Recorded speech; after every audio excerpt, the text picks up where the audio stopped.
हाँ तो बच्चों, शरीर की सबसे बड़ी ग्रंथि कौन सी हो जाएगी आपकी? इसमें ऑप्शन नंबर सी दी राइट आंसर, यकृत। यकृत आपकी जो शरीर की सबसे बड़ी ग्रंथि होती है। नेक्स्ट क्वेश्चन पे चलते हैं। मनुष्य में मादा जनन अंग किस हार्मोन्स का स्राव होता है? ऑप्शन नंबर सी दी रिलैक्सिन, यानी कि रिलैक्सिन हार्मोन्स का रिलैक्सिन हार्मोन्स का स्राव होता है, जिससे आराम पहुंचता है। चलते हैं नेक्स्ट क्वेश्चन पे। मनुष्य में ऐच्छिक गतियों का नियंत्रण किसके द्वारा होता है? यानी कि सेरिब्रम के द्वारा होता है। Option number 1 is the right answer. Cerebrum के द्वारा ही मनुष्य अपने गतियों को कंट्रोल करता है, अपने थॉट्स प्रोसेस। शरीर का तापक्रम कहाँ नियंत्रित होता है? शरीर का तापक्रम कहाँ नियंत्रित होता है? आपका हाइपोथैलेमस, यानी कि ऑप्शन नंबर सी दी राइट आंसर। हाइपोथैलेमस ही आपके बॉडी का जो टेम्परेचर होता है इसी को कंट्रोल करके रखता है। Next question.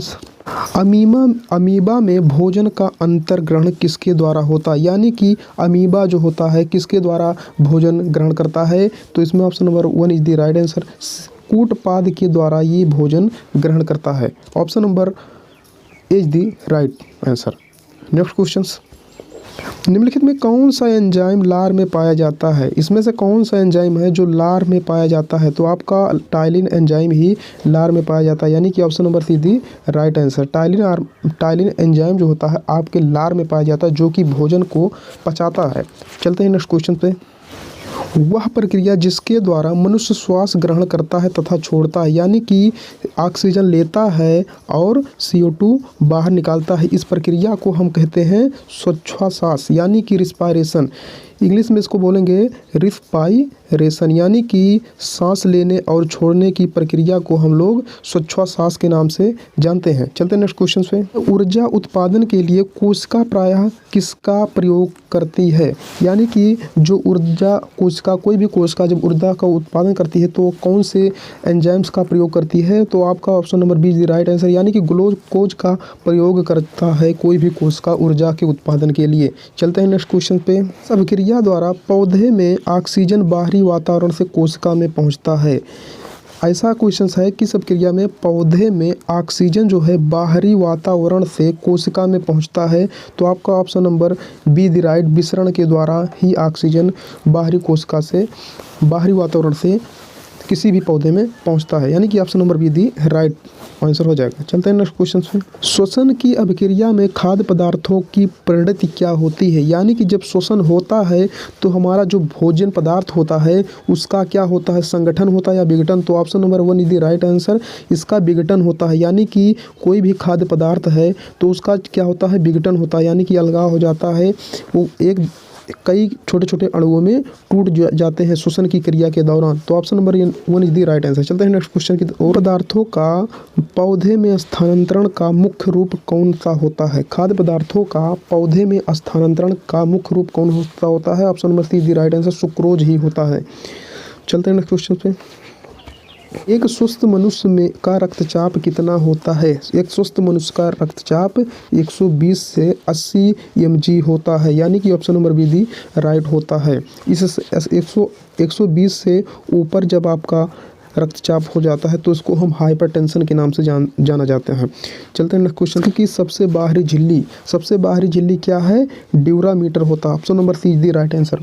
मनुष्य के जो मस्तिष्क का सबसे बाहरी आवरण होता है, जब सबसे बाहरी लेयर होता है, उसको हम ड्यूरामीटर के नाम से जानते हैं। नेक्स्ट, मनुष्य के सूंघने की क्षमता, यानी कि जब मनुष्य सूंघ लेता है, मनुष्य के सूंघने की क्षमता को कौन नियंत्रित करता है? तो आपका हो जाएगा यह घ्राण केंद्र, यानी कि ये तो घ्राण केंद्रीय पाली है, लेकिन इसका हो जाएगा, क्या हो जाएगा? घ्राण इंद्रिय, यानी कि घ्राण इंद्रिय के द्वारा ही मनुष्य अपने सूंघने की क्षमता को। मनुष्य में बुद्धि एवं चतुराई का केंद्र कौन सा होता है? यानी कि मनुष्य के मस्तिष्क का ऐसा कौन सा भाग है जो उसको बुद्धि एवं चतुराई देता है? तो ऑप्शन नंबर सी दी राइट आंसर, सेरिब्रम ही है जो मनुष्य को बुद्धि एवं चतुराई देता है। रक्त में ग्लूकोज की मात्रा नियंत्रित रहता है, किसके कारण नियंत्रित रहता है? इंसुलिन के कारण, यानी कि ऑप्शन नंबर डी दी राइट आंसर। इंसुलिन के द्वारा ही मनुष्य में ग्लूकोज की मात्रा नियंत्रित रहता है। चलते हैं नेक्स्ट क्वेश्चन। ऑक्सीजन क्या है? वसा है, कार्बोहाइड्रेट है, एंजाइम है या हार्मोन्स? तो option number see the right answer.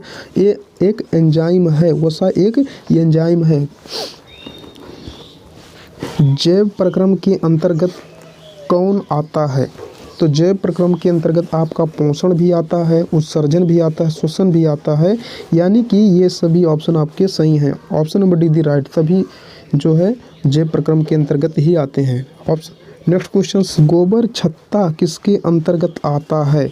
तो गोबर छत्ता एक क्या है? मृत जीवी है, यानी कि option number C is the right answer. गोबर छत्ता एक मृत जीवी है। चलते हैं नेक्स्ट क्वेश्चन पे।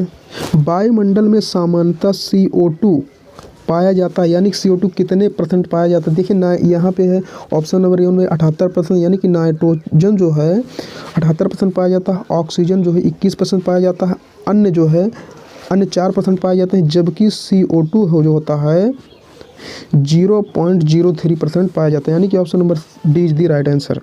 नेक्स्ट क्वेश्चन, छाया में पनपने वाले पौधों को क्या कहते हैं? ऐसे पौधे जो सूर्य के प्रकाश के बिना ही उग जाते हैं उनको क्या कहते हैं? सियोकाइट्स। ऐसे पौधों को सियोकाइट्स के नाम से जाना जाता है। नेक्स्ट क्वेश्चन, मनुष्य में मुख्य श्वसन अंग क्या होता है? मनुष्य में मुख्य श्वसन अंग सबको पता होगा, फेफड़ा ही होता है। फेफड़ा अगर ना है तो मनुष्य श्वसन नहीं ले पाएगा, यानी कि फेफड़ा ही जो है हमारा अप और डाउन होता है, इसी की वजह से हम श्वसन ले पाते हैं। चलते हैं नेक्स्ट क्वेश्चन पे। वैसे कौन सी बीमारी श्वसन तंत्र से संबंधित है? यानी कि डायरिया तो नहीं है, डायरिया नहीं है, TB फेफड़े में होता है, निमोनिया भी फेफड़े में होता है, यानी कि ऑप्शन नंबर बी और सी दोनों ही सही हैं। यानी कि जो निमोनिया होता है ये बच्चों में अधिकांश मात्रा में देखा जाता है, निमोनिया बच्चों को ही हो जाता है, TB तो वयस्कों में भी देखा जाता है। चलते हैं नेक्स्ट क्वेश्चन, उच्च रक्तचाप यानी कि हाई ब्लड प्रेशर की अवस्था को क्या कहते हैं? तो मैंने बताया था कि जब 120 mg से ऊपर आपका ब्लड प्रेशर हो जाता है तो इसी को हम क्या कहते हैं? उच्च रक्तचाप, यानी कि हाइपरटेंशन के नाम से जाना जाता है। जब 120 से ऊपर हो जाता है हमारा ब्लड प्रेशर तो उसको हाइपरटेंशन के नाम से जाना जाता है। चलते हैं नेक्स्ट क्वेश्चन पे। मछलियों में उत्सर्जी पदार्थ क्या है? यानी कि ऐसा कौन सा पदार्थ है जो मछलियाँ उत्सर्जित करती हैं, यानी कि खाने के बाद जो निकालती हैं उसको हम क्या बोलेंगे? अमोनिया नाम से जाना जाता है। तो अगर ये सीजन अच्छी लगी हो तो एक लाइक कर देना और सब्सक्राइब जरूर कर लें।